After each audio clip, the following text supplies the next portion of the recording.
at Disney, in one of their hotels. I would be willing to guess that you drove there, somehow took transit there, got to the hotel, left your car there, and experienced Disney for 2, 3, 4, 5 days without ever getting back into your car again, unless you were going to another facility. That's basically what Walt was designing, was an environment that you could bring your car to get there, or take transit to the facility, and then rely on the infrastructure that's built there. The reason I invoke this vision and this memory is this is very similar to the vision for Greenlight Pinellas. Greenlight Pinellas' vision is basically to not make us Disney World, and I'm not talking fantasy here, Epcot's reality, but it's basically to deliver some of those ideas to communities and more walkable communities, better transit, less use of our vehicles, better abilities to get places without actually having to get in our car and destroy the ozone there with your emissions. So what I'd like to do right now is to show you a little video that talks about the Greenlight vision and the Greenlight ideas of the future. So this is our version of Disney's Tomorrowland. So hopefully, there we go. This is a 2-minute video, so enjoy. In the future, Pinellas will experience longer commutes and congested roads, which will have a negative effect on our economy and environment. In the past, we've widened roads to move more people, but with land at a premium and safety a concern, it cannot be our only approach. The future vision for Pinellas includes transportation options, such as light rail, to connect major residential, employment, and other activity centers, combined with better bus service. The Pinellas Alternatives Analysis proposes 24 miles of light rail connecting Clearwater, Greater Gateway, and St. Petersburg. A link to Tampa will also provide a connection to Hillsborough. Bus service will be greatly enhanced to provide a vital link for neighborhoods to access the rail line. This is actually This vision also provides greater economic development opportunities. Light rail may encourage housing and commercial development to cluster around stations, similar to what other cities have experienced. What will riding light rail be like? It will be reliable, comfortable, safe, and convenient. Greatly improved bus service, working together with light rail and integrated with driving, walking, and biking, will make a seamless transportation experience.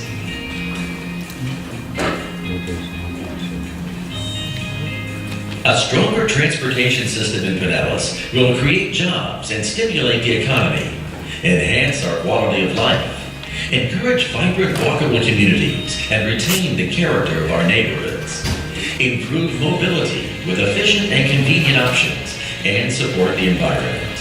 The vision for the future of Pinellas transportation enhances connections for people and places in the county and the region. To learn more about the Pinellas Alternatives Analysis, visit PinellasOnTrack.com. Okay, thank you. So, not Disney, but this is a real life look at what the rail system and the enhanced bus system can do and provide for Pinellas County.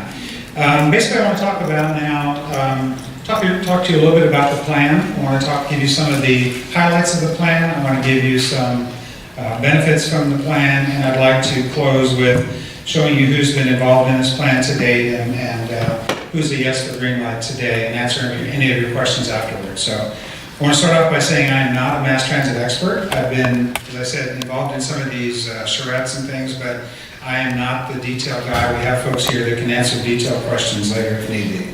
But basically, Greenlight Pinellas is the plan to bring enhanced transit, light rail, economic development, and a better quality of life to Pinellas County. As you see from some of these bubbles here, there are, how can I have more job opportunities? It can bring jobs to the area, possibly. How can I keep our property values up? The economic development side of that, models that property values do increase around transit stations. How can my employees get to work on time? Big input from businesses around the area that they like to employ, and in larger centers, be able to get folks to their businesses on time and in a safe fashion. How can I get home from class at night? We're in exactly a perfect place. And St. Petersburg College is exactly a great kind of example of this.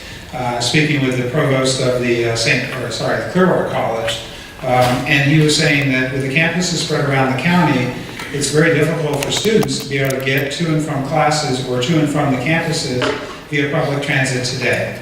They may be able to get here for an afternoon class, but if they're having an evening class, the bus service typically stops at about 6 o'clock, so they can't get home, so they have to rely on other options. That's some of the problems we're trying to fix with the enhanced transportation plan. How can I make it easier for tourists to get around? How does a tourist get from Tampa Airport or St. Pete Airport to the beaches or to any of their hotel destinations? Today, it's impossible just about to get from TIA to Clearwater Beach or St. Pete Beach in a mass transit fashion. That's one of the problems we're trying to cure as well. And what can I do? What can we do differently for our community? It's about community redevelopment as well. So if we talk about the main components of what the Greenlight Pinellas plan provides, it provides easier access to work, it's one of its main tenets, better bus service, light rail options to get from Clearwater to St. Pete, hopefully regionally someday. Provides a fairer tax, we'll talk about each of these a little bit more. And it helps with Pinellas County's future. This is an important aspect of the plan. All 4 points are important as well. So the first part of it is lots of bus improvements. Like I said, I'm not a mass transit guy, but the kind of things you see here is part of the plan today, which is a well-vetted 40-year-in-the-making plan. It provides more frequent service, extended hours. Trolley-looking thing, I'm sure everybody's seen those, and they draw people in just because they're not buses, they're trolleys, right? Regional express routes, the green routes you see going up and down town, mostly over to Tampa, through Ulmerton, through the Ulmerton Causeway, and also across the Howard Franklin Bridge. Those are regional bus routes. These are bus express routes that will take you from a park and ride or somewhere here in Pinellas County, either to the airport, downtown, or destinations. Those are very important. Connector routes are the black routes. Those are, the black routes outlined in the orange there. Those are the North County Connector. This is a service that started about a year ago in North County to provide service for them. It's a flex bus service where it allows the user or the driver to deviate 3/4 of a mile, I believe, from the route to pick up somebody, bring them into the route system, and carry them through to their back into the route system, and then also drop them off if they call in advance. So that's been very popular. It's up to 3,900 ride segments a month now, over in just a year's time.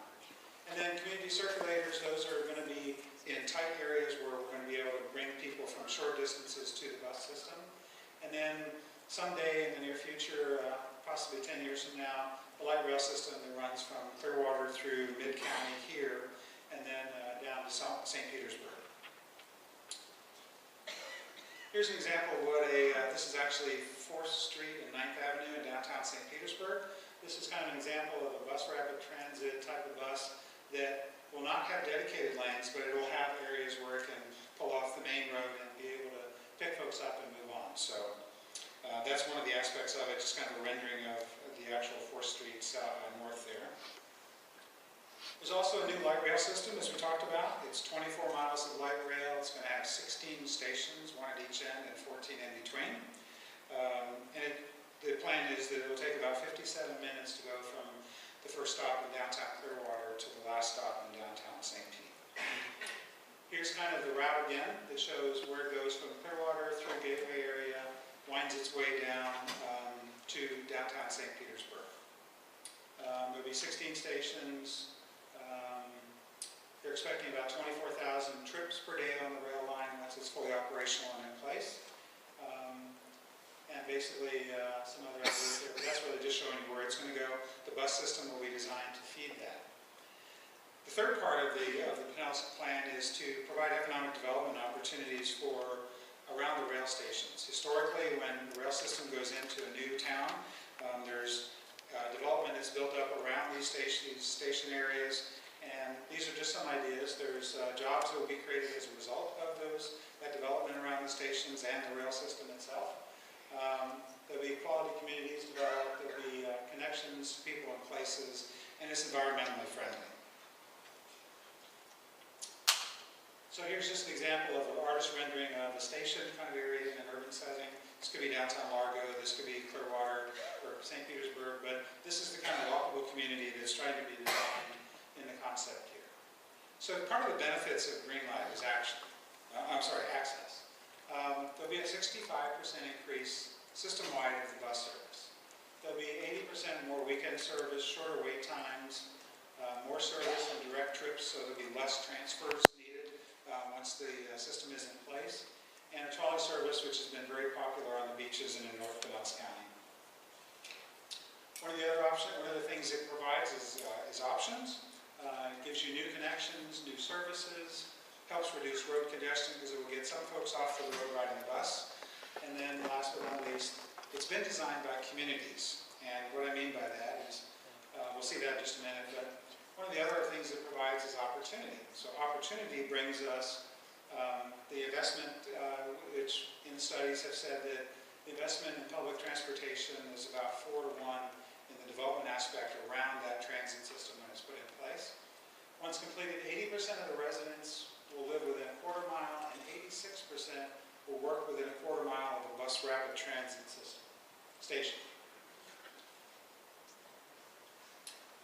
Here's some concept drawings that were created through that service or that time we talked about where there was citizen input required or asked for, and people can participate in what was called charrettes, where the community design were created around the train stations. Here's some examples. This is Woodlawn Station in downtown St. Petersburg, 22nd Avenue North under I-275. These were all designed by people who live and work in those areas. These weren't people countywide. I participated in one for the Clearwater South Station, and that was all we got to put input into. Here's one around the Bayside Bend, Bay Vista, think Tech Data area of Roosevelt. Here's one in the Largo Town Center. This is where it's just shows you today, and then the expected or anticipated possibilities related to transit development. And so let's talk about, in closing up here pretty quickly, everybody says, how much is this going to cost us? Well, simply put, there is a 1-cent sales tax that we're asking you to approve in November to add to the funding. The property tax from PSTA will go away, so the 0.75 mils or 0.75% that you pay today will go away, completely be down to zero. You'll pay just sales tax. If you own a home, or if you live in a property in Pinellas County that's average, the median value is about $160,000, $170,000. And from the IRS studies, a family of 4 making average wages in Pinellas County, that there will be, you'll either break even or have a couple extra bucks left over paying sales tax, instead, that extra penny of sales tax, instead of the property tax.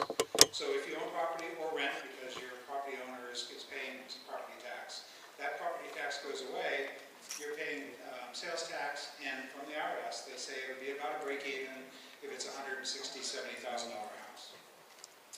Sales tax is not levied on groceries, medical supplies, and it's limited to the first $5,000 of any purchase. You go out and buy a car. You're only going to pay an extra $50 for this 1-cent sales tax because it caps at $5,000. You buy a $25,000 car, you pay $50 more with this extra penny of sales tax. And 5 million tourists that come here every year will pay for 1/3 of the sales tax. These are state numbers in Pinellas County that say that our tourists that come to this area pay on the current penny about 1/3 of that tax. So, PSTA in the plan is credible, reliable. I said it's a process that's been 40 years in the making.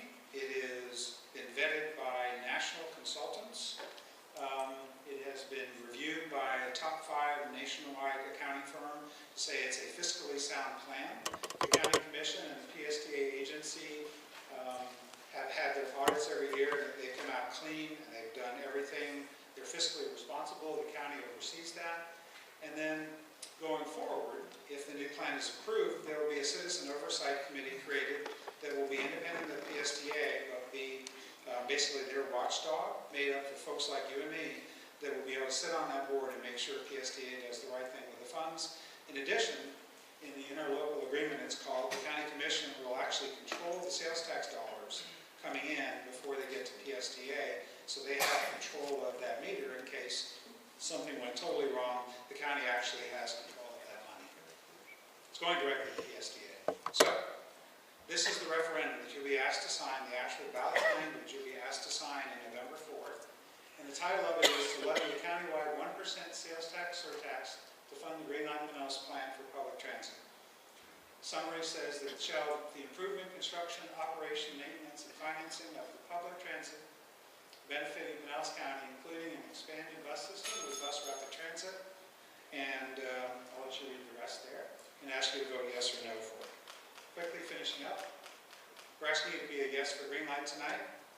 Here are some folks that are involved in the campaigns today. These are folks that have come out in support. These are various government agencies. Here are some businesses and business people that have come out in favor of, including all the major chambers. You'll see some names out there you might recognize from areas. And then last but not least, we ask you to be a yes for Greenlight. I appreciate your patience tonight, and I hope that you will take the time to find out more about the plan. Visit our website, yesforgreenlight.com, or visit PSTA's website, greenlightpinellas.com. Every fact and figure you'd ever want is in those areas. So thank you very much.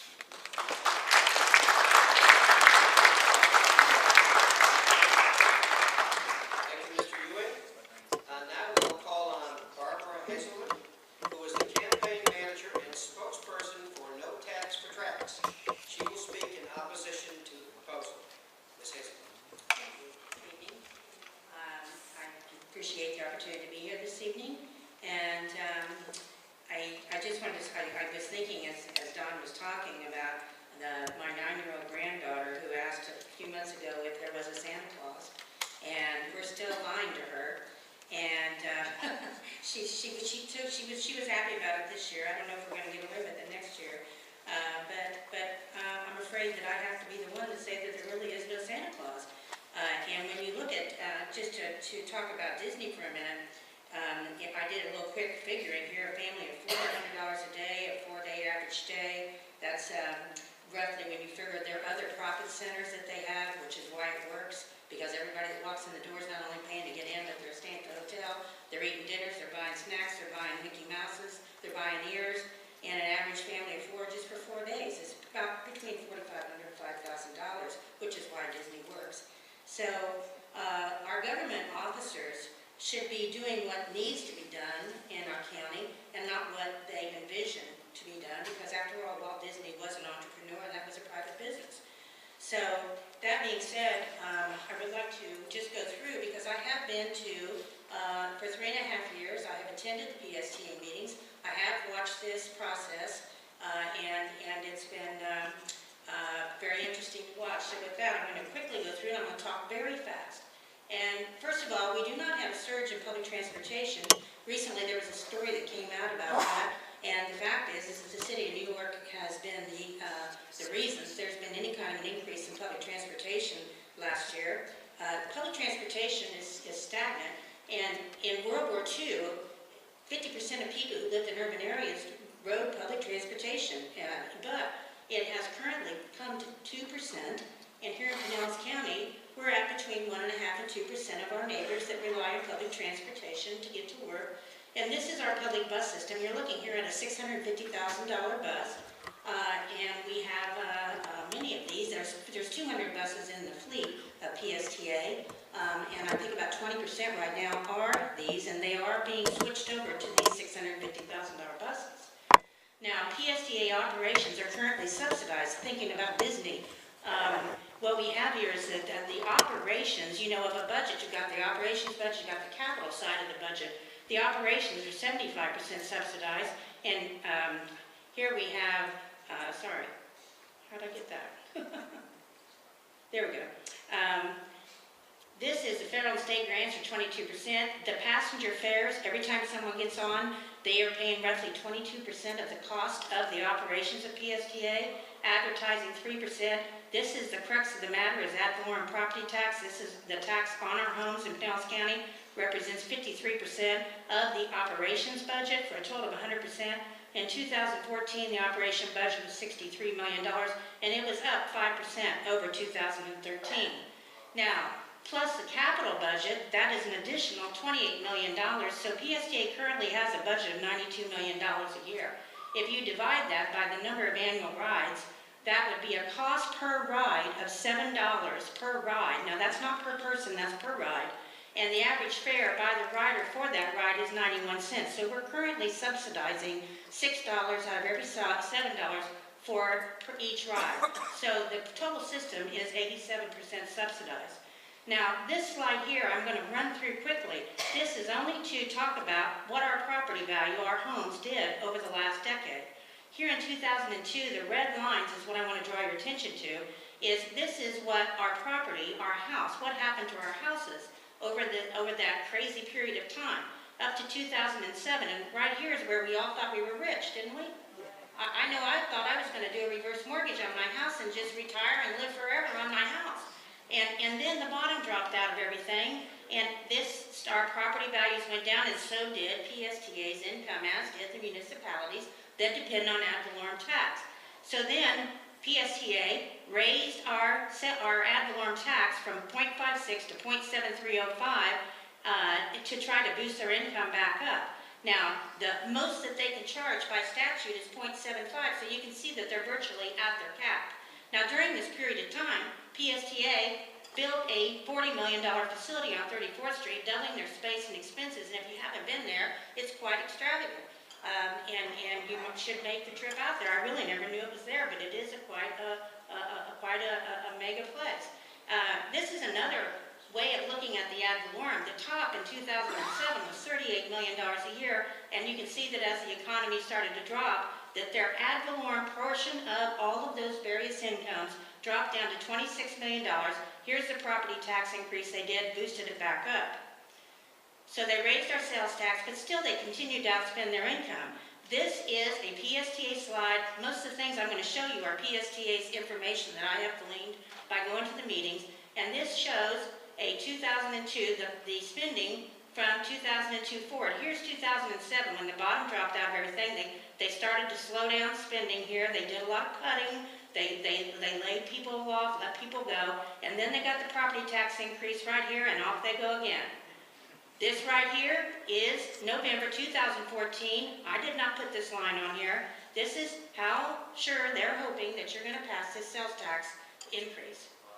Wow. Now, the PSTA staff, this is the people. In 2004, you can see they had 535 staffs. They went up to 617 high. Then the bottom dropped down in 7. Again, this is a PSTA slide. It went down to here. Here's the tax increase. Now the hiring starts again. PSTA CEO Brad Miller has warned us that if a new sustainable funding source is not found, they're going to have to cut their services by 30% by 2016. So PSTA is at a crossroad. They have to transform at great public expense to you or fix the bus system.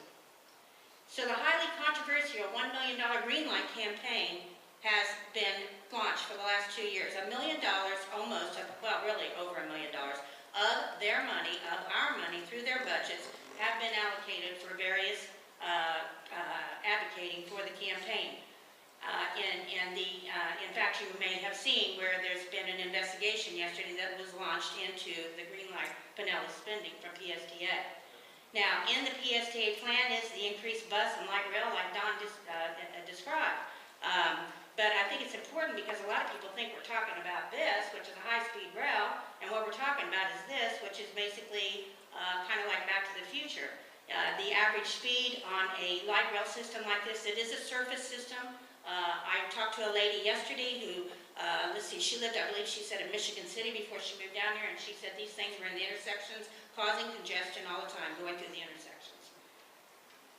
November, Greenlight Pinellas, yes or no? It's a 14% increase in the Pinellas sales tax rate from 7 to 8%. The real estate property tax now, as I told you, is $32 million. The first year that they expect to collect this will be 2017, it'll be $148 million. And this is a graph to show you the enormity of what this really represents for those of you who may think, gee, this sounds like a good idea.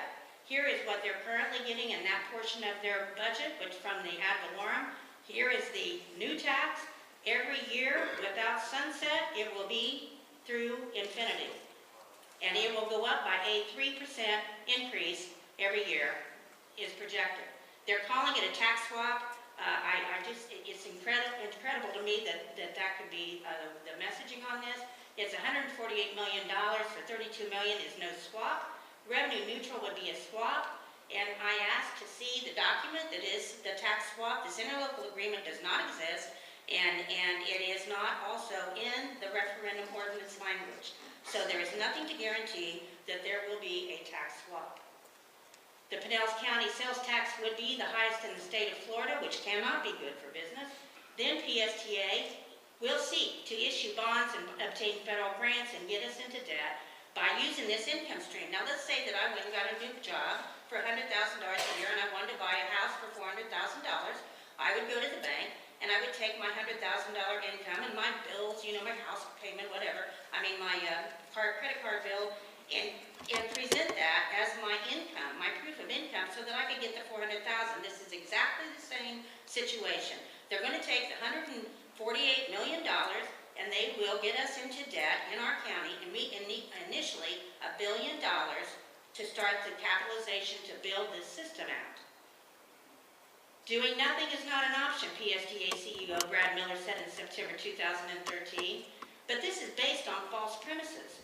Even Don said in his presentation that there's all these 200,000 people that are coming, but there's no proof of that. This is their brochure off of the Greenlight Pinellas website, and right here it says more than 200,000 additional people and 148,000 new jobs are expected in Pinellas County by 2040. In other words, we better get ready for all these folks. But it's not true. In the Times on February 16th, just a month ago, not even, 3 weeks ago, here is the population that is expected in Pinellas County, and you can see that it is flat. Now, we even lost a Florida House seat. Do you remember that? In the last census, because we lost population in Pinellas County. Pinellas County is not growing. Hillsborough is growing. Pinellas County actually lost 23,000 people between 2000 and 2010. Another false premise is that there's record ridership. And every month now, they have started talking about the 1 million rides a million rides a month on the buses. But how do they count bus riders? If I go to the mall and I have 2 transfers and then 2 transfers home, I'm counted as 6 rides. So that's standard, I suppose, on the industry. But the point is that when you hear 1 million rides, it sounds like, wow, that's 1 million people. No, it's not 1 million people. And of course, it's pretty much the same people that are riding and they're transferring. And so, of course, it sounds like a lot. But the numbers have not changed much in 8 years. I went back and checked archives. They're not that much. They're pretty much remaining the same. Have you noticed the empty buses? Certainly, I see empty buses, sometimes 3 and 4 at a time in one intersection, with maybe 2 or 3 people on the buses. And the reason for that is this bus study. This was done last summer for the first time in 20 years. They spent $700,000, had an independent company come and do a bus study. This is the 40 routes. The gray are the buses, the blue are the trolleys, the 2 here are green, are the 2 buses that go over to Hillsborough. Here we have the 5 top routes that are so busy that they're almost dangerous. Here then we have, you can see that these routes are just non-performing and should be realigned. Here you have 2 trolleys that in many cases people are paying 50 cents to ride these trolleys. So this is an unaltered slide, PSTA, unaltered, nothing has been added. The top 5 local routes account for 46% of the system ridership. The trolleys account for another 13%, so combined, this accounts for 60% of the system ridership. Empty promise to the suffering riders on the few overcrowded routes is 65% more bus service with Greenlight. But that too is just a promise, it's not guaranteed in writing. And reducing the proposed bus expansion is an early remedy listed in the Ernst & Young report on the financial feasibility. They list it right there, that if they get into cost overruns, cut back on the bus expansion.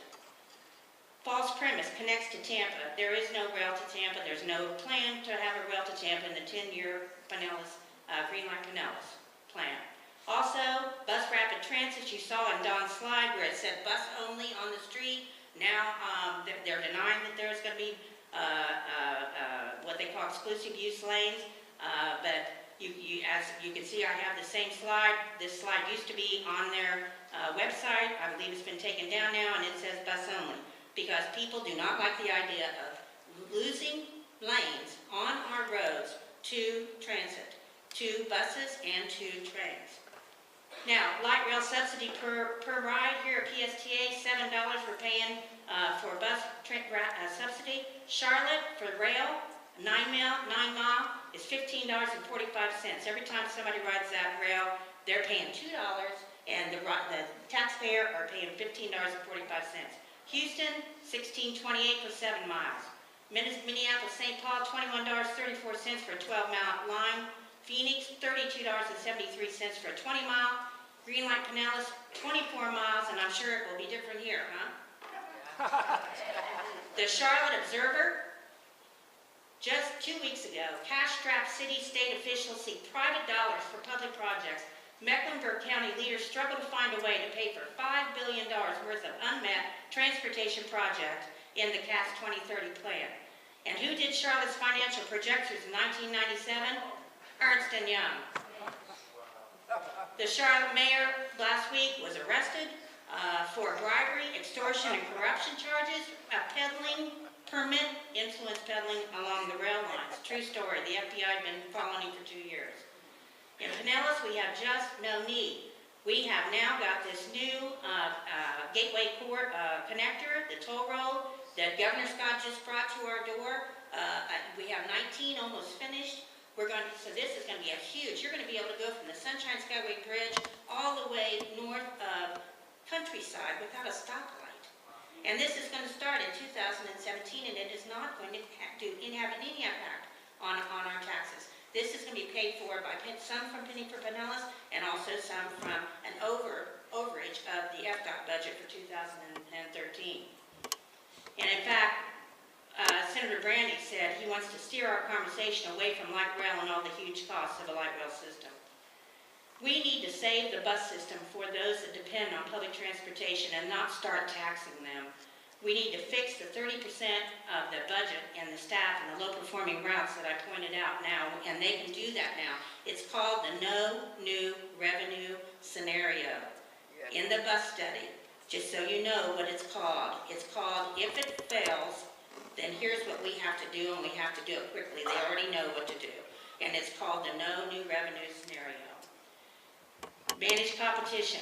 If they can't take $92 million and take care of the public, the 1.6% of the folks here in the county that need high frequency, clean, dependable, safe transportation, then I think we should put it out to private bid.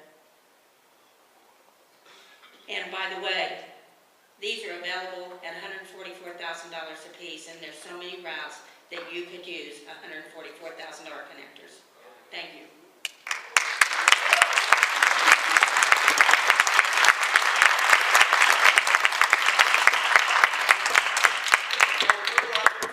You've heard a lot of information tonight, and I do want to get to the audience, but we decided by mutual consent that we were going to let each of the two presenters ask each other a question. They presented a very different picture, and so we're going to ask Mr. Ewing to ask Ms. Hazelton a question, and then she will ask him a question, we'll repeat it, and then we'll get to the audience. Mr. Ewing. Thank you, Dr. Oliver. Barbara, in your presentation, you talk about ride cost being 91 cents. I know that when I've ridden the bus, it's $2 a ride or $4.50 for an entire day. So I'm curious where you got the 91 cent average fare. From Mr. Miller.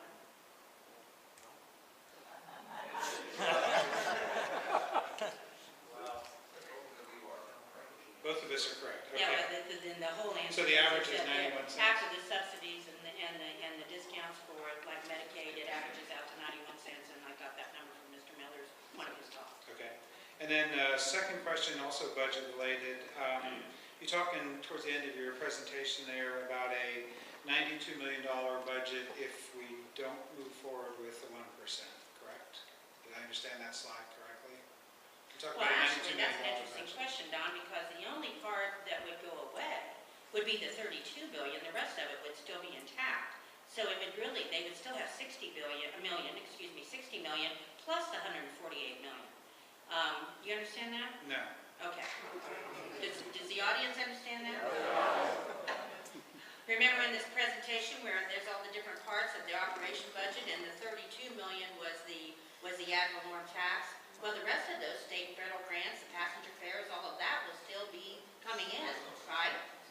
All we're talking about is the ad valorem portion of the tax. wants to take away the 32 million and replace it with 148 million, which is the sales tax. So, and then that would be added to the remaining of the numbers that would not be impacted. Questions? Mr. Ewing? Okay.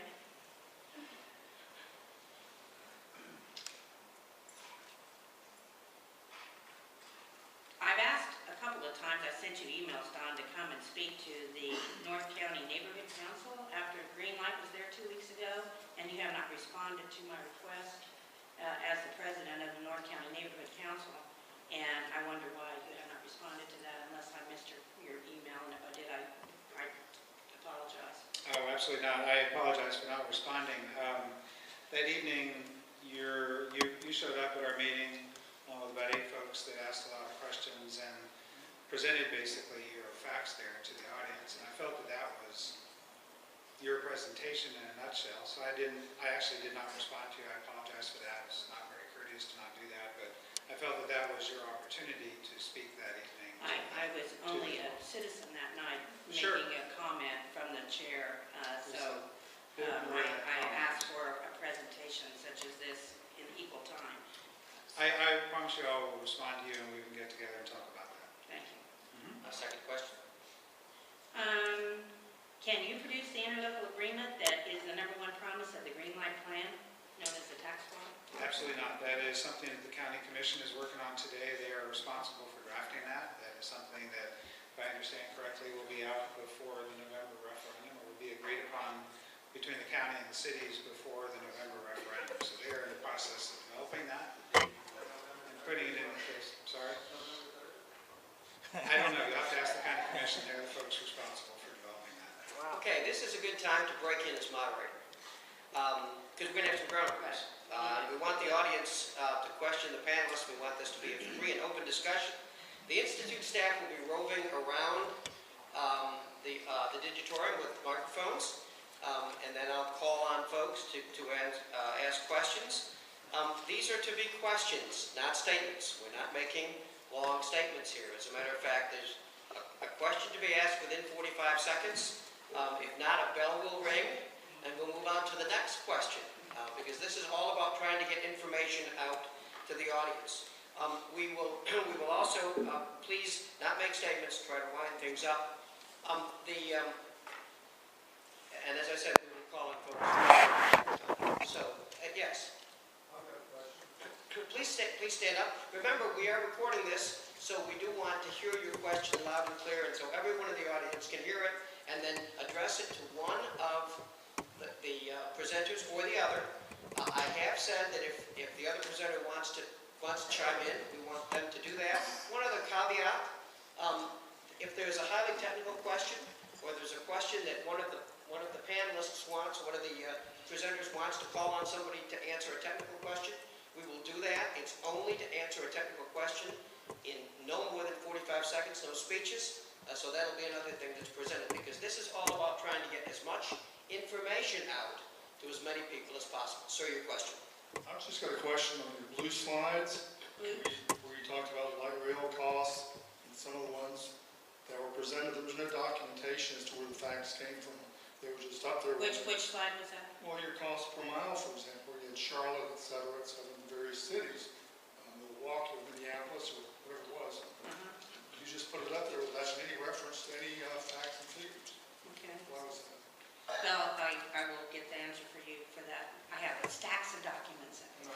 Okay, and I have that, I believe, with me. Well, you presented without that document. I mean, these aren't things I figured up. These are things that I've researched and gotten the answers for. So here it is. Rail subsidies. This is from the Federal Transit Administration's National Transit Database. Can we get a copy of that and take a look at it? Well, you can go to their website and get it. You That's got it. where I got it. It'd be very easy to take a look at. Huh? It would be very easy to take a You look can take at. a picture of it with your cell phone. Okay. Very good. I think we have an answer. Let's move on to our next Thank question, you. please. I believe, Chantal, you have a question over there? Yes, can I hold it? Okay, so this question is for Don Ewing. As you know, those of us who are opposed to this plan, the red portion is a bit like catnip. I grew up using transit. I'm not opposed to transit, but I'm sure you saw the article in the Times that talked about self-driving cars coming in 4 to 8 years. It's going to change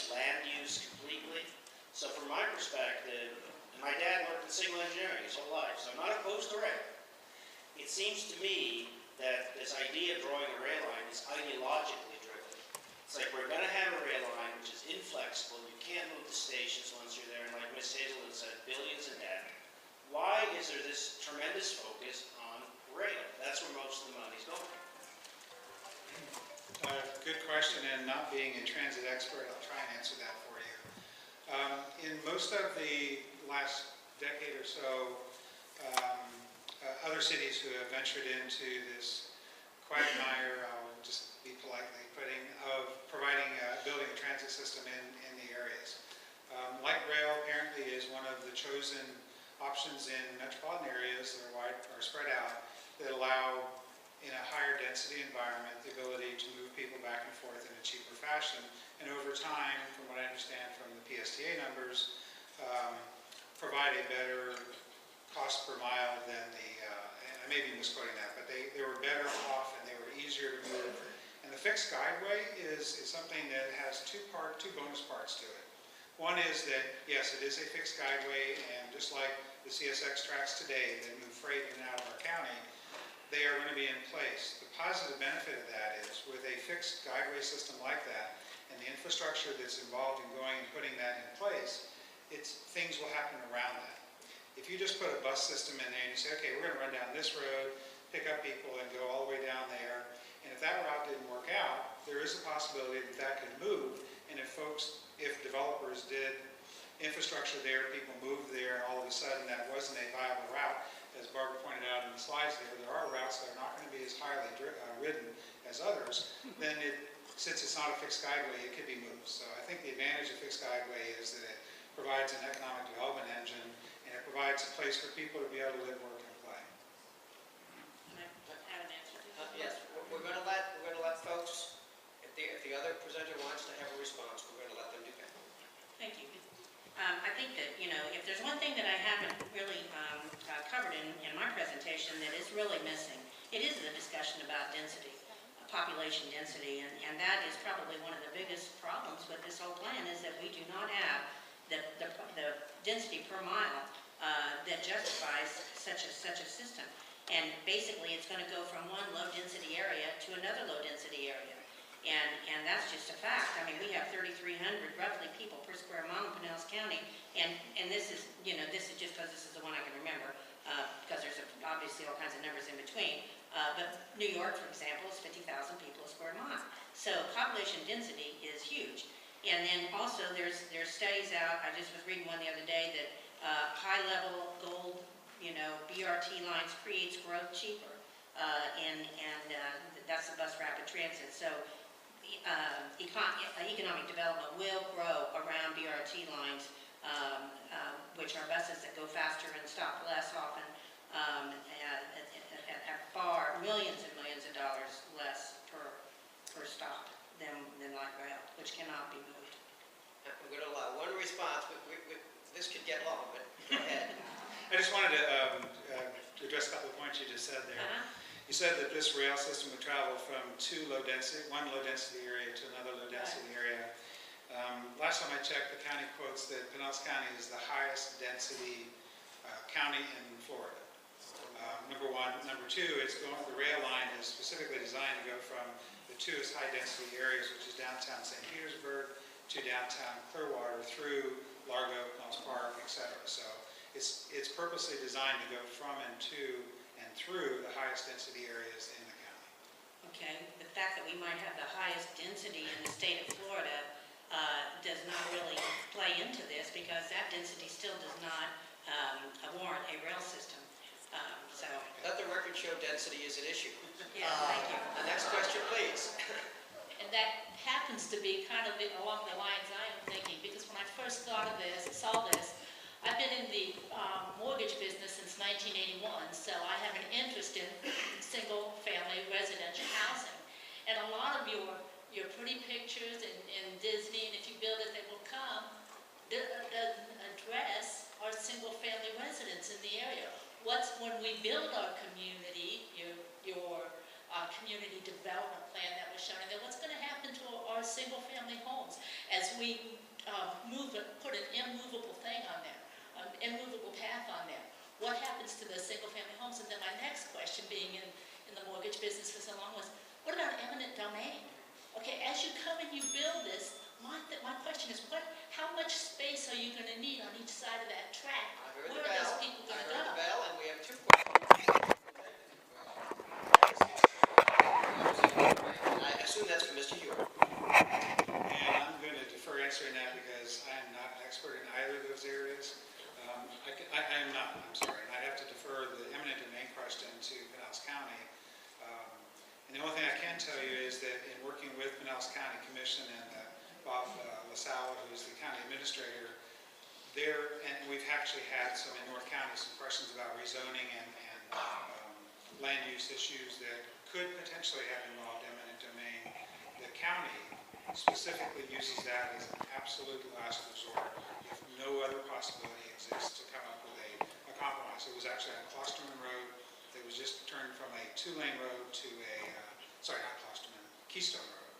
It was an east-west road that was turned from a 2-lane road into basically a 4-lane divided road. There were 2 properties along that entire corridor that were in the way of the road, and the county negotiated for a year or 2 with the folks to try and make sure that was a fair and equitable change. I mean, I can't answer why or how good it is or anything. All I can tell you is the county is a very good steward of whether or not they're going to throw you out of your house or not. That's absolutely the last resort. And I can't speak to the other issue. I'm not an expert in that area. Again, I have to defer. I'd have to ask somebody from PSTA. Again, I am an advocate for this program. I'm not a PSTA nor bus or pedestrian. Yeah. We'd like for PSTA, is there someone from PSTA that can respond to the technical question very briefly? And then we want Barbara to be able to respond as well. Unfair advantage. The audience, please refrain from outbursts. This is not an unfair advantage, and if we can have anyone on any side who Barbara would like to have to speak to a particular technical issue, I think it's important for the audience to try to get as much information. If Barbara challenges or someone wants in the audience to challenge it, that would be fine. We're trying to, I believe, answer this lady's question. We all have seen that New Yorker cartoons, my facts, your facts, true facts, false facts. We're trying to get as many facts out on the table as possible. So I'm going to ask that we give a very brief response to that question, and Barbara, you'll have a chance to respond to it if you'd like. Right? The majority of the right-of-way for the proposed rail system is in public right-of-way in those areas. As Don said, we also, in addition to county requirements, have to follow federal requirements, which essentially make eminent domain acquisitions the last resort. We have to offer the appraised value of any land. Thank you. Okay. Barbara, did you have a response? Yeah, a couple things. I think it's important for folks to realize that over time, what this is designed to do is to force people to live around these rail stations in high rises and to increase density. That is what this is about, is increasing density and living and shopping and working and so on and so forth, and really narrowing down your territory. Americans aren't used to that. We're used to having a big territory. So I wanted to say a couple things. First of all, this is from the National Association of Realtors, and 82%, this is brand new, hot off the press from their annual survey, 82% of Americans overwhelmingly prefer to live in a detached home. Okay, so nothing's changed there. And then the other things I would say is that I believe there's a big discussion about eminent domain on Haynes Road. Ma'am, you've been very patient. You have the next question. Yeah, thank you. My question is to Don Ewing. I wonder if you have studied what the county administrator has been saying about Pinellas County having a $40 million budget deficit by, I think it was 2030. So where would you prefer? I'm community-oriented and minded, and I'm worried about how we're going to maintain what we have with a light rail that will be sucking in all the funds. What's your opinion on that? Great question, and the economics of county and city governments, national governments for that matter, is at the mercy of the economy. I think this really boils down to, we're talking about getting a separate funding source. The amount of money that the county relies on is primarily from property tax, and and they're at the mercy of, and they've gone through, as all of us have, a huge recession where they had to cut back. I'm not aware, I have not followed the county to see what their projected budget scenarios are for the coming years, but that money would be in no way associated with this particular funding source for the enhanced transit.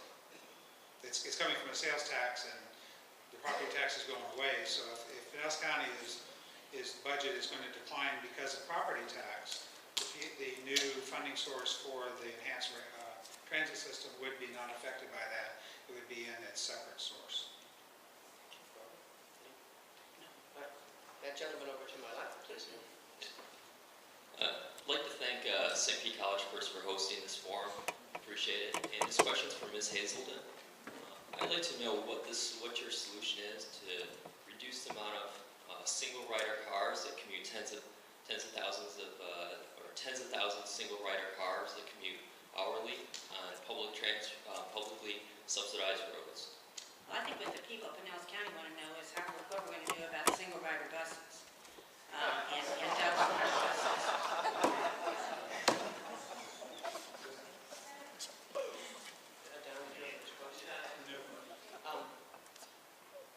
We're going to try to go back and forth. We have two folks with mics, so Shantae, and Shantae, and try to move around the room. We want to try to get as much participation as we can. We're going to try to get, we have quite a bit of time. We're going to try to get as many questions as we can. Yes, Shantae. I have a question for Don Ewing. It seems like you might be talking out of both sides of your mouth a little when you say that these waiting list and populated areas connect these already thriving business sectors. And you're going to go along this route where everybody already lives, and yet you're saying there's going to be all this growth and new jobs and things built in the same place. So you can't have both. So which one is it? Thank you for your question. It is both, actually, as odd as that sounds. It's both, and I'll tell you why. On my way down here tonight, I came down Fort Harrison, or alternate 19, which runs basically along the coast through Clearwater, etc. The rail system that is proposed is running parallel to that area, because I rode all the way down from Clearwater to here. I say it's different because the rail system that will be put in place and that development that is proposed around those 16 stations is blocks, if not further, away from the current development. And usually, think about it, where tracks are today is not exactly the prime real estate that everybody wants to live near, so those are usually less densely populated, less developed than areas today where they're in the prime area. I drove through Morton Plant Hospital. Morton Plant Hospital was all over alternate 19, but 4 blocks to the east, which is where the train would go, there was hardly any development there. So that's why it's both. It's those areas where the tracks will go through the county are going to actually have development around them because they're going to be mostly isolated in many cases, other than the ones that go through the downtown areas. So, and that's how it ends up being both. So it's not both sides of my mouth. It's true, you will get development in those new areas because people will have to migrate there in order to take the transit. Yes, thank you. I have a report, just a statement out of a report called Cervero and Seskin from the Federal Transit Administration, report number TCRP-7. And this is simply a statement from it that I took that said, urban rail transit investments rarely create new growth, but more typically redistribute growth that would have taken place without the investment. And I sometimes will talk with people, and a lot of us here remember what happened in the 60s and the 70s when the malls came and the downtowns emptied out. It is a redistribution. So it's not new business, it's just that they move around. And so people like myself who have a business, a brick and mortar business that I've invested in, which my business isn't coming into place, so don't think that that's my reason I'm in this. I have no financial gain or a dog in this race. But as a business owner that has made an investment, if I have my business and all of a sudden all of this money and messaging is driving people to go someplace else to shop on the rail, that's just a redistribution, and it's going to very much harm the folks who have made investment in our county over the decades. Redistribution or new growth? A question. Okay. Another question. A question for Don Ewing. If you don't know the answer or want to PSTA doesn't know. I have the answer for you. Do you know what the population of the state of Florida will be in 2050? No. It'll be double the size it is right now. If we don't get light rail and more bus service, those electric cars that travel by themselves will be going nowhere. Just take the malfunction junction once in a while and see why we need light rail and more bus service. So what is your question, sir? No statements, just questions. I gave the question, Dr. Oliver, I asked him the question in front. Did he know the population of Florida was going to be in 2050? You're on thin ice with that one, sir. But is there a response? Because one of the issues I think that we're facing, and it came up in the last question, is this plan, if passed, is it going to bring new growth to the county, or is it going to redistribute growth? So obviously that gentleman's question is, his sense is that it will bring new growth. And so what is your, do you have a response to that? Do either one of you have a Well, I response to think that question? I already had it in my presentation, which is not it's not my findings, none of these things are my findings. And that is, again, I beg you to remember, the slide that was in the Times a couple of weeks ago that shows Pinellas County. Now, we're not talking about malfunction junction. We're talking about Pinellas County tax increase. That's what we're talking about. And as far as Pinellas County is concerned, where we live, we have no projection of growth in this county in the foreseeable future. Stagnant growth, and this is not my numbers, it is what's projected. Okay, I'll leave the next questions over to Ray. Yes, good evening. I'd like to thank everyone for being here tonight. I'd like to ask a question, also as a veteran. I'd like to thank everybody for being here tonight also. Now for the question. I want to talk about the red, white, and blue, and what does that have to do with this? Well, I'm from an organization, and I'm going to put on my correspondence hat to ask Don this question. You said in your opening statement, providing information. I don't know if you can respond to this. Maybe you could ask someone. It's not talked about. I think it should be talked about. We hear a lot about jobs, economic return to the community, and so on and so forth. Well, if I'm not mistaken, when we talk about a light rail system, I think it means a lot of tonnage of steel. Okay? I've asked these questions for months, and I've yet to get any answers. I got a whole lot of questions. Where is this steel coming from? America? Overseas? Where are the trains going to be made? In Florida? In America? Component parts?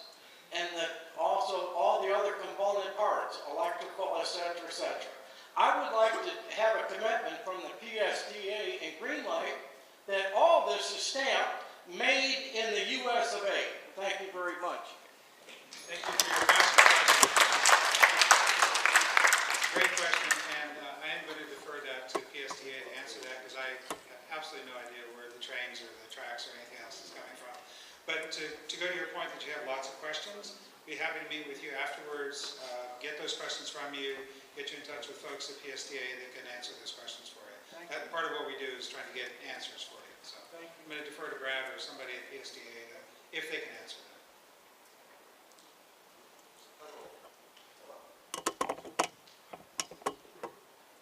There's a federal law that requires us to have all the steel be 100% made in America, and the vehicles also have to comply with that law.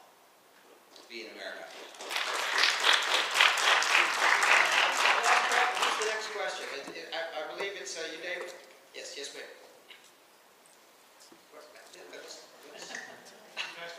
Sorry about that. My question is in regard to what this is supposed to all be about, gridlock. Okay, this is dealing with gridlock. Could you please explain to me how the light rail system is going to work with the bus system and eliminate some of our gridlock? I've lived here 20 years. I've seen Ulmerton torn up 3 different times, keep trying to widen the road, also Highway 19. I know a lot about the bus. Miss Barbara, how did you get here tonight? I drove my car, and I got here from St. Pete in about Anybody 24 here minutes. ride a bus tonight? Good for you. I ride the bus every single day. Where you're getting this Pinellas County. I'm sorry, but on both sides, we're gonna try to keep statements to a minimum and keep the questions. But I believe you have a question, and that is, the question is it to Don, ma'am? Is it to Don? How is the system going to deal with gridlock is her question. Thank you. Thank you for your question. I believe that the goal and vision of enhanced transit systems is to give folks options and other abilities to take transit versus taking their cars. Anybody that's gone to the beach, wants to go from one part of the beach to another, can jump on a trolley and get to that. If you want to run, if you want to take rail or bus to go to the shopping center, send your kids to the beach. So transit is really about options and to take single drivers off the highways and give them options for transit to use, maybe not every day. Some folks will use it every day, but some folks will use it on occasion. I might use it when I travel and go to Tampa Airport, take that regional express bus that the Green Line's going across the bay, and avoid those $20 a day parking fees at TIA. So it's about options, it's about getting people off the roads, and hopefully not expanding Ulmerton and US 19 and the other roads, which my business is in countryside on US 19, and that project is, I don't think they've got the service roads done yet, the one-lane service roads in 3 years. And it's projected to be 2017, I think, before that part's even done. So I live and breathe it, but you can only expand roads to a certain amount. You're going to run out of space at some point to accommodate the drivers. So you have to provide alternatives and educate the folks to be able to say, hey, I can do this instead. And I think that's how gridlock's going to be helped here. Obviously, the trains and buses will contribute to that. Yes, I just wanted to respond that it only makes sense that we would continue to work on the roads because 98% plus people in Pinellas County use the roads. So, of course, we have to continue to improve and work on the roads. Shante, I believe you're next. Thank you very much. Mr. Ewing, this is for you. In Hillsborough in 2010, voters rejected the increase in tax, 58% to 42%, and that's with $1.7 million of money, most of it coming from well-connected real estate developers and others. But we knew who the donors were. No tax for tracks has released every donor name, every donor dollar amount. Will you, as co-chair, I believe you can have the ability to answer this question. As co-chair, will you commit to demanding from your board that they release the name of all your donors and all your donor amounts, or will you continue to hide behind Citizens United? This is absolutely your lucky day. I get to answer this question, and the answer is that the information you have is about a month or two old. The campaign has changed, has created a new entity that is Pinellas County Patent that is fully transparent. We abandoned the other 501c4. It was for good intention, but it obviously was for the wrong result, and we recognize that as well, and we changed immediately. You'll see our filings just right along beside Barbara's filings on the Pinellas County election website. Thank you. You're welcome. And then the second thing, you talked about Hillsborough County's referendum in 2010, and you brought that up, and that's actually great because the Pinellas County Greenlight Plan is something that is learned from that effort in 2010. It was probably, and I wasn't involved in it, but I did hear about it. I lived here. It was an effort that probably got started a little bit without a lot of basis in there. They didn't have a plan. They didn't have a budget. They didn't even have where the train was going to go, and they were asking voters to go out and approve a plan. Well, we know how that worked out with the Bigger Waters Flood Act. Congress approved in 2012 raising the flood insurance, or redoing the flood insurance with the Bigger Waters Act, had no idea what the impact was going to be. All of a sudden now in 2014, when that impact is real, we found out that folks' flood insurance is going to go skyrocket. All of a sudden now they're going, ooh, I didn't know it was going to do that. So we did learn from that.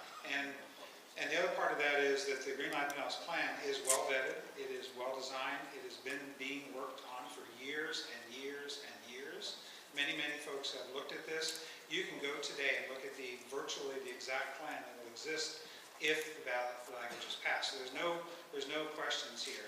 You've got a much better starting place, and I think we'll be able to provide a solution should the voters think it's a good idea. Last point, I'm sorry, Barbara. I meant to say this. And related to that, if you noticed, if you heard the news in the last couple of weeks, Tampa Mayor Buckhorn, in his State of the City address about 2 weeks or a week and a half ago, stated that transit is the biggest initiative for Tampa in the coming years. He committed that Tampa would move forward, or wanted Tampa to move forward in 2016 to have their own referendum to bring transit to Hillsborough County. And he said, I strongly suggest that everyone support the Greenlight Pinellas plan so this becomes a regional effort. Barbara talks about the Hillsborough or the Howard Franklin connection to Tampa as a dotted line. It is a dotted line because it requires a regional solution in order for it to be viable. We are not Pinellas County. We are not Largo. We are not St. Petersburg. We're not Tampa or Temple Terrace. We are the Tampa Bay region, and it's important that we are able to get around that entire region today in our future, have our kids have the ability to go to work in Tampa, come home and live in Pinellas County, and vice versa. So, thank you. Barbara, follow? Yes, I would just say to that, you know, if let's say, for instance, that I were elected as a Hillsborough County Commissioner, just use that as an example, I would be doing that for the people of, for Pinellas County Commissioner, I would be representing the people of Pinellas. And so all decisions that would be made would be with regard to Pinellas and not to, I would not be being elected as a county commissioner, as this example, or the mayor of Tampa Bay region. I would be representing the constituency of the district that has been laid out for, you know, forever. So I have to tell you that I think Hillsborough does have growth. They have challenges that they have to meet. Spirit Waters, you know, we have the distinction, of course, here in Pinellas County of being the highest impacted county in the entire country with regards to Bigger Waters. And this is a story that has not played out yet. And we don't know what impact Bigger Waters is going to have on our county in the next 5 to 10 to 15 years. It could be crushing. And so at a time when we're looking at this, and we have not got the need for this, this is a want. And at the time that we're looking at billions of dollars of debt for our county, you know, think of your own lives. I mean, you have to be so careful about the commitments that you make because something may be looming in the future. It's a fact about Bigger Waters. So I think we have a big thing here to be considering. We need to be fiscally careful here that we don't get ourselves into a double whammy of property tax, you know, the cost overruns that are often associated. In fact, I'll close this just by saying that between cost overruns, high maintenance costs, and endless proposals for new rail lines, your costs will never end. As soon as this rail line's done, it's going to be what's the next one? It's going to be another referendum, it's going to be another tax increase. Just saying, and I've heard that at the meetings. Shante, I think you have the next question, is that correct? David. David? Thank you. This question is for Ms. Hazelton. Yes. You mentioned tonight that the typical bus ride is 3 buses, the typical rider. You mentioned that in your online video. You said that Tuesday night in Gulfport as well. You also referenced a bus study done by a group out of San Diego. Results of that study show that 88% of the rides on PSTA are 1 bus or 2, which means only 12% are taking 3 buses. So you're saying the typical ride is 3 buses. Can you define typical and how you justify making that claim over and over again? Well, you know, I'm quoting a meeting that I was at one day where the elderly lady, who has since passed away, unfortunately, she was talking about how she would leave her house and go to the mall. I think that I can also say I'm no expert in transit, but I've learned a lot, and that these transfers do count as rides. And when I first heard that there was over 1 million rides a month, I thought, how can that be? There's only 900,000 people that live in the county. So to me, it was like this was 1 million people. And then when I heard her get up and say, it takes me 2 transfers to get to the mall and 2 transfers to get home, and I went, bingo, that's 6 rides. All of a sudden, it made sense to me. And I think that the folks need to understand how this math works. Don? How many people in this room tonight think we have a great bus system? Maybe 4? Okay. we don't have a good bus system today, and that is exactly the point, that we need to find some way to improve transit options for the residents of the county. It's important to move that process forward and find ways to do that. We have a couple of options. One is to approve the plan, this particular plan, which has been long in the works, trying to come up. It may not be the best plan. I'm a business owner. I rank things. I make decisions about businesses based upon facts. This may not be the best plan, but it's the plan that's presented to us today. It's long thought about, well vetted. So we have two choices the way I look at this. We can either we can either pass this plan and hope for the best and hope that plan is viable. Sorry, don't say hope for the best. Make sure this plan is viable and that it provides us with better transit options for the folks that would use it and folks that would grow to use it over time. Or we can not pass it and deal with the current budget numbers, which are the $32 million, $36 million property taxes, and see what we can get for that. But I think all of us want better transportation options. It's just a question of what that is and how we move forward in the future. And today we're presented with plan A or really no plan. So I think that's the choices you have to make in November. Should I take a question? Hi, can anyone tell me what's the minimum population density that's needed to support a rail system that'll pay for itself? I can't answer that. I would have to defer to a transportation person. Restate the question? Well, what's the minimum, like you wouldn't have one in Lakeland. Right. People. We hope we know worse. Somewhere in between, I assume someone's figured out we have to have this density. So I just wondered what that was. Okay. Let's see if Brad can answer that for us. There's no transportation system, road, bus, or light rail that pays for itself. I do know that the population density of Pinellas County exceeds many cities in the United States that have passenger rail has more population density here than in other cities that already have it. Barbara, do you have a response to that, or anyone else have a response to that in terms of any studies that they know of that they'd like to cite? Well, I think that, Charlotte, I think is a good example. That the growth that they've had along the Charlotte line has been mainly apartments. And those, of course, are owned by big business people who come in and they've been able to capitalize on that. And so therefore they're creating density through these apartments. So that's the growth that they're seeing in Charlotte. But as far as Charlotte, I already showed you that the subsidies on Charlotte, I think it was $16. So if you have a family of 4 that wants to go to an event downtown Charlotte, it's costing $60 to the taxpayer, and they're paying $8. So this is the kind of numbers that we're getting ready to vote on. I notice a lot of questions. We have 15 more minutes for questions, and then we're going to let the two sides give a final 3-minute review. So I'm going to stop the practice of point counterpoint. We're going to have a question to one or the other, and then we'll move on to the next question so we can have more questions asked. Yes, sir. Yes, I wonder if you, ma'am, would support this Greenlight project if light rail was not part of the equation. Well, I think that's a great question.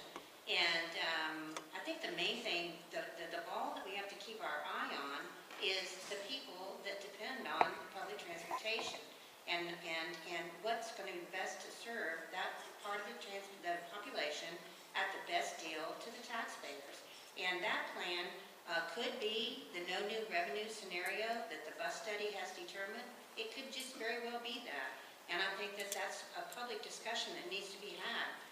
But honestly, I think that needs to be had sooner. I think it needs to be had now and not go through the millions of dollars that are being spent to get us to November.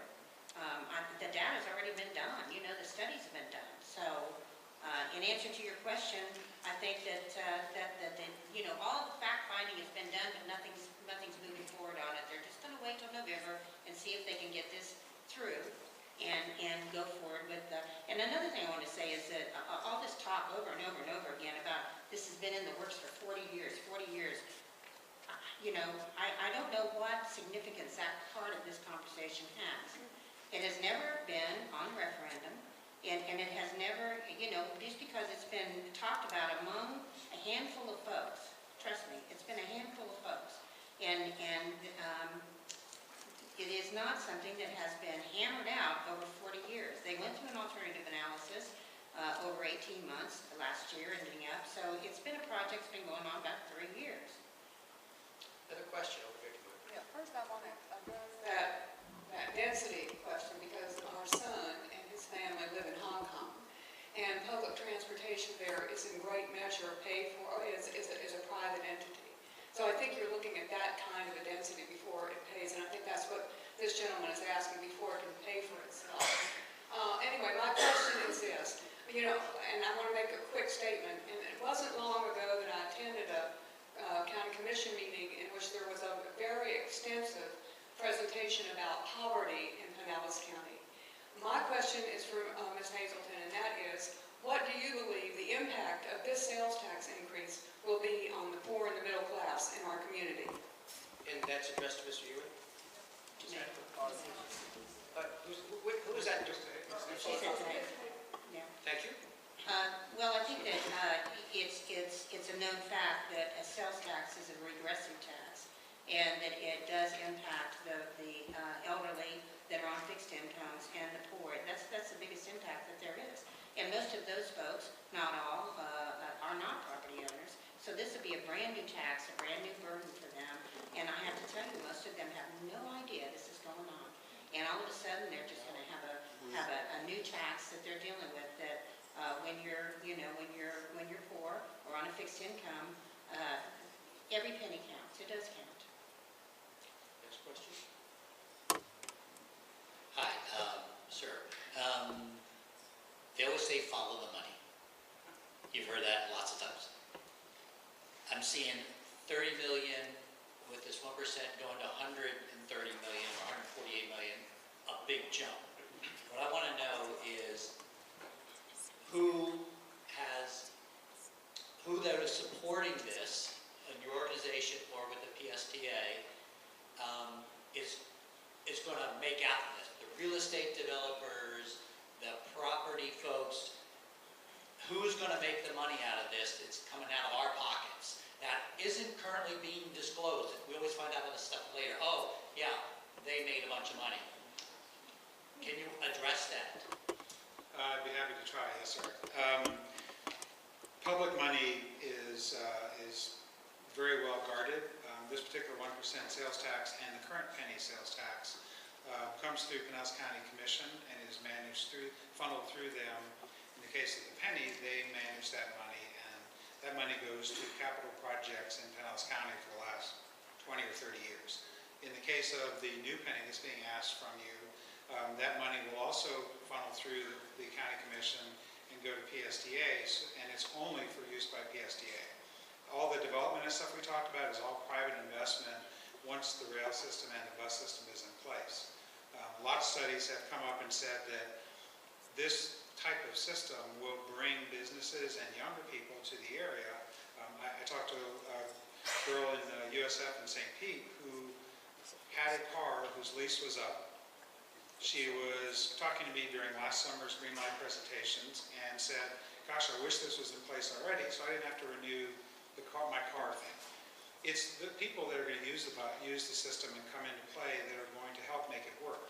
When people come, the developers will come behind them and hopefully build communities or build businesses around them to help it. So no developer is going to get any money unless they're bidding on the contract. My question. I'm saying that in these scenarios, the developers and the guys who, the companies are going to build the rail, they're going to get the hundreds of millions of dollars. Those guys are already in line.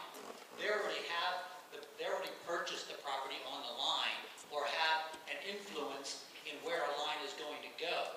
How, as a resident, you guys know who these guys are that already own this property and are set up for development. What? I personally don't know the answer to that. Siemens? Isn't Siemens have interest in this? I know they build rails, yes, so I'm sure they have an interest. interest in it. But, you know, that's a contract bid process. That's very much public records. People that businesses that build on or bid on government projects have to meet all kinds of sunshine requirements and criteria. From what Brad said, most of the rail line is on public right-of-way today, and only some smaller portion of it, less than the majority, is in private areas where people will have to sell their property to the rail line. So. We need to move on to the next question because we're almost out of time, and I want to try to get as many questions as we can. The endorsers are folks. We need to follow up with that question. I understand. Yes, sir. All right, I want to bring this back to what it's really about. Replacing the ad valorem tax with a sales tax. How are you going to guarantee to these people that the ad valorem tax is going away? Since the county commission nor the PSTA has the authority to do that. That has to be done at the state legislature. What you're saying with an interlocal agreement is that you're just making it go dormant, and now you can bring it back at any time when you see necessary to raise more funds for what you're going to have in shortfalls or overruns. Okay, you done? Okay, yeah, sorry, I wasn't sure if you were going to continue there. I spoke with the chairperson of the Pinellas County Commission about that very issue. We've had that question a lot. The answer is yes. Unfortunately, the state legislature chose not to allow PSTA to sunset the current property tax. Wow. It was in the legislature, I think, last year or the year before, and the governor wouldn't sign it. So, in spite of that, the county commission, in the interlocal agreement from Commissioner Seal herself, Chairperson Seal, said that the interlocal agreement will be structured such that since the county commission is going to funnel the money through them and then it goes to PSTA, that if PSTA should sometime in the future choose to raise that millage back up, because unless the state makes it go away, they potentially could do that, that the county commission would reduce their funding from the sales tax by that amount of money. That's still not making the ad valorem go away, and she Governor does has to not sign. have the authority to do that. It has to go back to the state legislature. I agree, totally agree. So you're And still creating a double taxation system for the people in Pinellas County. that's not true. If That's they're not true. paying sales tax for one thing, and ad valorem for the same thing, that's Not two possible. taxes going to one According to entity. County Commissioner Seal, and I'm sure the commission will follow through, and you can review that when the interlocal agreement's in place prior to November. If you trust the county That would commission. be in there so that that is not a possibility to be able to allow them to do that. And if they do, that funding will come back, it'll go away. As if you want to take the word from somebody that's turned out. Comment, we've never had one of these forums. I was concerned that we'd run out of time for questions. We're going to run out of time for questions. So let's try to be lightning round as we can. Go ahead and ask what the I believe he's answered the question. Yes. Yeah, We'll get 3 or 4 more questions in. I know there's 4 more hands up. Yes, David. Well, they've tried to make the rounds. It's difficult. Good evening, everyone. My name is Sarah Pemberton. I'm a former graduate of St. Pete College and a current master's student in the University of South Florida, getting my MPA. And I have a question for you, Don. I'm wondering, what's the target? We've talked a lot about density. We've talked a lot about who's going to use this. But we haven't talked about who's the target demographic. How are we going to increase ridership? How are we going to make this more effective to reduce drunk driving? You know, make the city more accessible for students and the elderly. Who are we targeting here, and how are we going to get this message out to them and get ridership up? Again, I'm not part of the implementation process, just the pre-stuff, but from the things I've heard, the answer is they're targeting folks who would ride the bus today, which a lot of it is your generation, students, 20-something, 30-somethings, that prefer an urban lifestyle, that like to live near their work, that rather not have a car. That's part of the demographics. Part of the demographics is older folks that either have to give up their cars or choose not to drive. That's also part of the demographics. And yes, it will be a time period that the ridership will build. Day one, when the system opens in 2024, I believe, and the rail system is active, there won't be as many riders as there will be in year 2, year 3, year 4. It takes a while for these things to build up. For you to say to yourself, gosh, you know, I've heard about this for months and years, and I can get to XYZ on the rail. And all I got to do is drive 10 minutes, park my car, get on this air conditioned thing, and get to my destination and back in a timely fashion. So I'm hoping that, I don't know what the plan is for the marketing for that, but I believe that it will, and is shown in other areas, to grow over time. Yes. Is it not true that this rail system can be replaced by a total bus transit system? Bus transit system alone, without the rail, can do the same thing with the same ridership capability with all at half the cost. I don't know about the cost aspect of it, but yes, bus rapid transit only system, or a bus only system is an option. It is an option. The alternatives analysis that Barbara referred to that has been going on for a few years, yes, not 40, but over the last, I think since 2009, it is something that vetted various different avenues. I mean, it was well vetted. There was a BRT only option they looked at. There was various configurations of rail, bus only. Where can we put it? How can it be vetted? There was a lot of thought and effort given into it by a lot of people. That was an option. The folks that chose this particular plan and decided to move forward with it thought the light rail option would be better. I'm going with the current plan in place. The only other option is for us to vote this down, go back through that study process, come up with a different plan, and present it to the voters again, because the 0.75 cap that they have for property tax won't be enough to do those kind of things. David? Barbara, I thought I heard you a few minutes ago that the mysterious money behind the Greenlight for Pinellas are going to be building apartment complexes. I assume they're not going to be for free, so I guess what you're saying is that this is going to bring more people and more jobs to the area.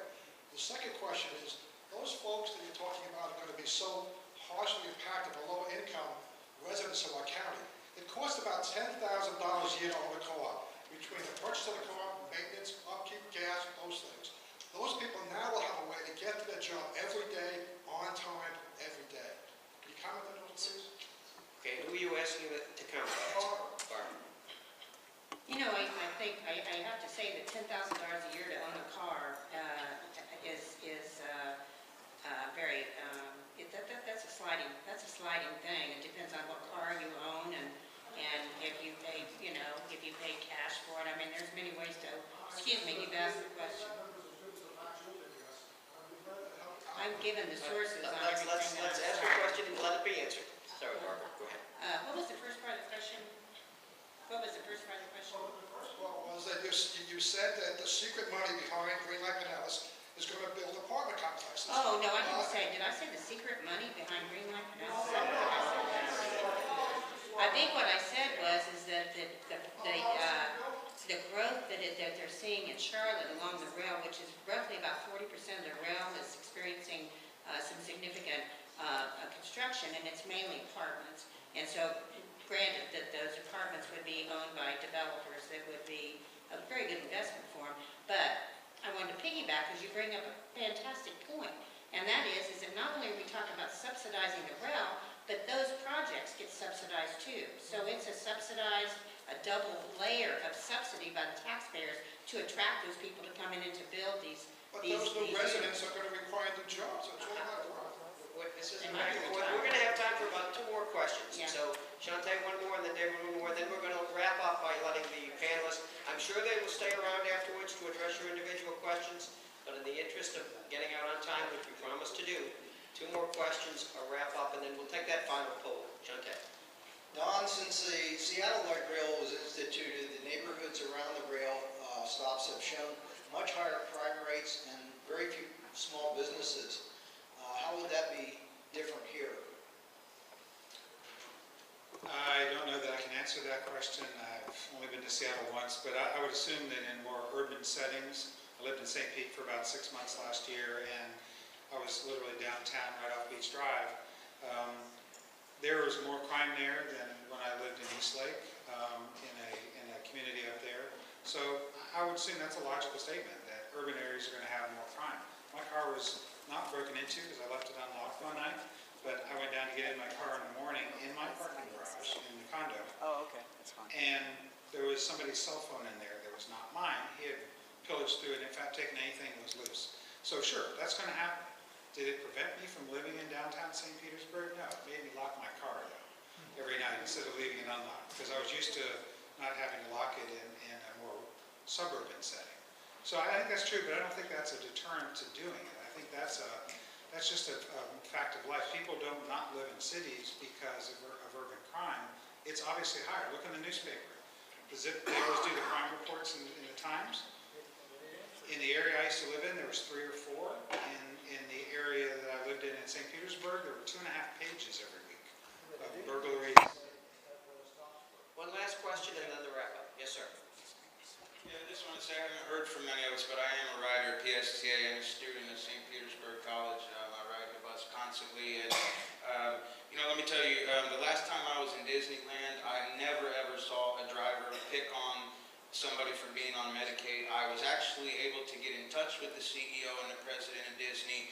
Brad Miller still won't talk to me, but the question that I have is actually, you guys say 57 minutes on this track. Well, I'm just curious because when I ride the bus every day, we have wheelchairs and we have walkers. With 16 hubs, I mean, are you guys just flying right through these things? I mean, you guys are putting all this information, but are you really looking into it? I mean, as someone from the county, I can assure you, I get to school from North County to South County just fine. The times that I miss, it's because PSTA has mismanaged their routes and they're not paying attention to what's going on. So I think the question was, repeat it for me, please. The question was, you say 57 minutes on the line. What are you doing about the disabled people? Because I know it takes quite a long time to load everybody up. And if you're talking about the growth you're talking about, it's going to take a while to load these hubs. If you have 16, let's talk 5 minutes a hub. Let's talk 3 minutes a hub. Where's this 57 coming from? Are you guys just making up numbers still, or what's going on? I doubt if those numbers are made up, but I can't answer directly where the 57 minutes came from. It was part of the alternative analysis study that train takes you to the Run Car Garage or to MARTA, and you get off. Those are same level. You're wheeling right on if you're in a wheelchair. You're moved right to a wheelchair ramp right there. It takes as little time as walking on the gas. From Clearwater to St. Pete by bus right now in an hour. Yes, you can. Am I wrong, James? You're the COO. Am I wrong? You can get from Clearwater to St. Pete in 57 minutes now. Yes? I think there may be a difference of opinion on this, and unfortunately, I don't think we're going to settle it in the next 3 minutes. It is something, though, PSTA is here, let's have a conversation. Let's have follow-up conversations on a number of these points. In some cases, we just raised issues, and it gives us an opportunity to follow up later. But we're going to end this program by asking each of our, let's give them a round of applause.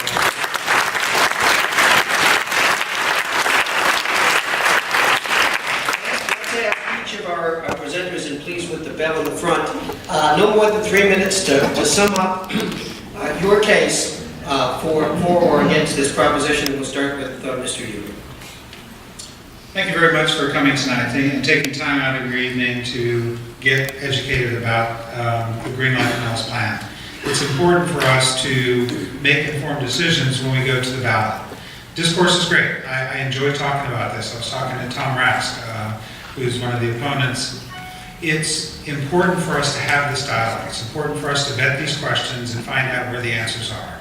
I don't believe in my involvement in looking at PSTA from the private funding campaign, nor in any of the studies that I got involved in earlier on, did I see people trying to mismanage or create bad ideas. I think these are all being done for good reasons, for the benefit of perceived value and perceived need in the residents.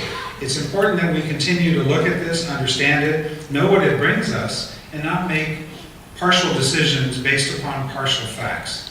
If you look at the entire Greenlight plan, you notice tonight I talked about as being easier access to work, options for transportation, a fair tax if we have to increase our budget for a transit system, and an engine, a catalyst to help drive economic development in Pinellas County. Those are things that are positives about this plan or any enhanced transit plan.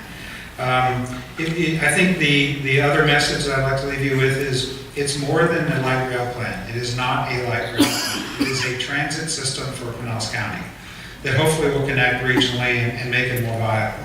But it's a transit system. It includes buses. It includes train stations developed around that area. It's improved sidewalks. It talks about bicycle paths to get to the stations. It's park and ride, so you can have a place to park your car to get on the transit system. So it's everything wrapped up into one pretty package that says, hey, this is a way to improve our county and to give folks options here to be able to have available options to be able to get to a particular area. It's for our young people. It's to help bring my son, who's at college in Tallahassee today. I hope that when he gets done with his degree, I hope he gets a degree first. Assuming he does get a degree, I hope he comes back to Pinellas County to find a job. One of the things this plan can help do is either bolster businesses that are here to hire more people that would come here, or allow my son to come back here and have a job in this area. So it's that kind of people that we're looking to help out, not hurt. And it is for the better good. This is something for Pinellas County. It's for you in your home. It's for you in your car.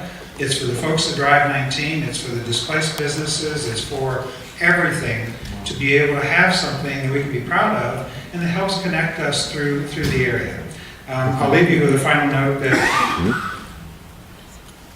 we honestly believe, the campaign honestly believes that this is a good plan. It's important for us to look at it, understand it, and then make an informed decision on November 4th. I ask that you vote yes for Greenlight on November 4th. Thank you.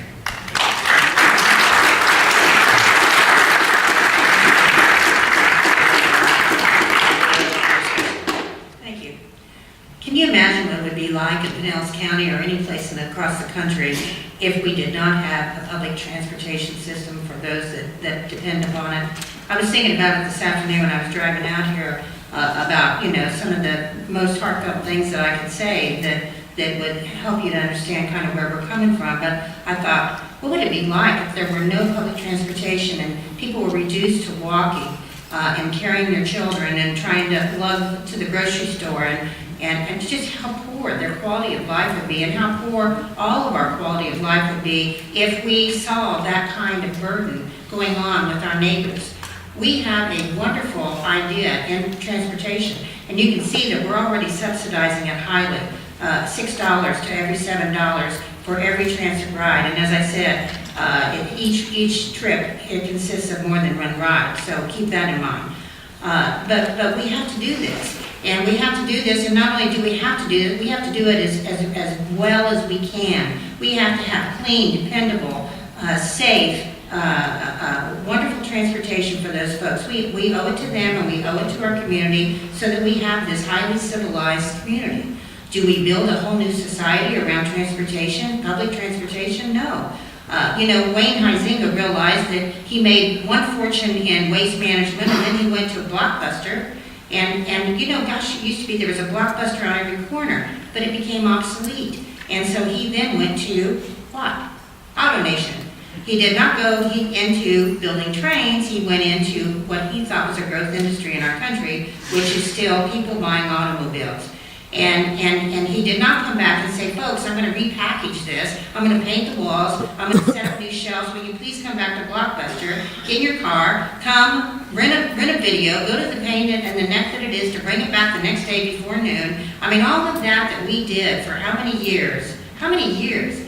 I mean, it was like on Friday nights you had to go to Blockbuster, but those days are over, and now, it's past it. And I think that what we're looking at here is that we need to do what they already have determined in this no new revenue scenario, which is to prioritize frequency. I'm reading from PSTA's bus study, which is to prioritize frequency, which means the buses come more often so that the woman and her children and the groceries don't have to stand out there in the heat. They need to prioritize frequency on strong routes, you know what those are now, over coverage. Coverage meaning that they're everywhere, and that's why so many of them are running empty. They want to go to 6 routes at 15-minute weekday intervals, and as of at this time, PSTA, I believe, only has 2 routes at 15-minute intervals. Thank you. So this would actually increase it to 6 routes at 15-minute intervals, and 10 of the restructured routes would be discontinued. This is the solution, ladies and gentlemen. It's not that difficult. We need to fix our public transportation system with what we already own. Thank you.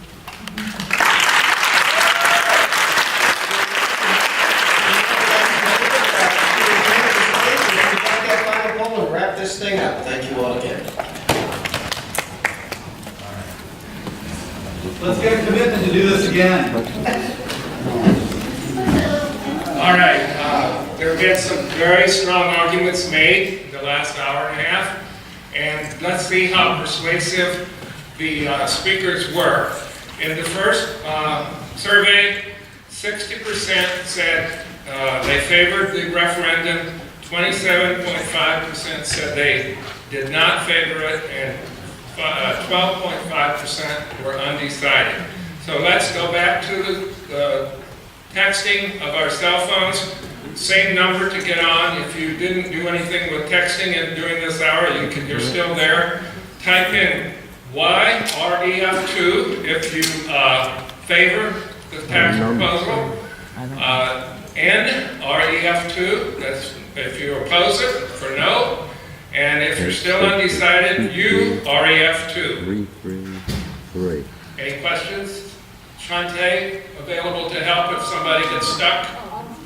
I don't know how to do it, but I'm on my way. this is the way voting works anyway. Yeah, it doesn't work. Notice that vote. Okay, I'm sorry, yeah. Well, I need to wait for the results. That's the next point. JV. Okay, well, yes, I could go on to the next. I do want to ask you to give one more round of applause for our panel and for our moderator, Dr. Oliver.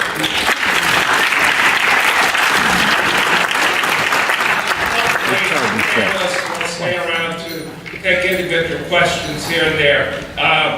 Please save the date for our next program, April 17th, 2 weeks from tonight, when we're taking up another rather warm topic, the amendment, the proposed amendment to our Constitution on the November ballot to legalize medical marijuana. You won't want to miss that.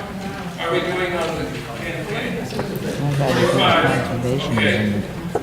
45 in all. Jacqueline's going to have to help me with the percentages. 27, 28. Still coming in. Let's cut off the voting so we can get a solid count. Everyone voted? Just like Florida. What about the people that don't text? You're not counting. Don't matter. 30, 21, and 2. So, it looks like the yes column was increased. The undecided column was decreased. More people, some people decided. The no column, Jacqueline, can you help me with the percentages here? Well, the first percentage now is 56%. 66% for. 56, I'm sorry.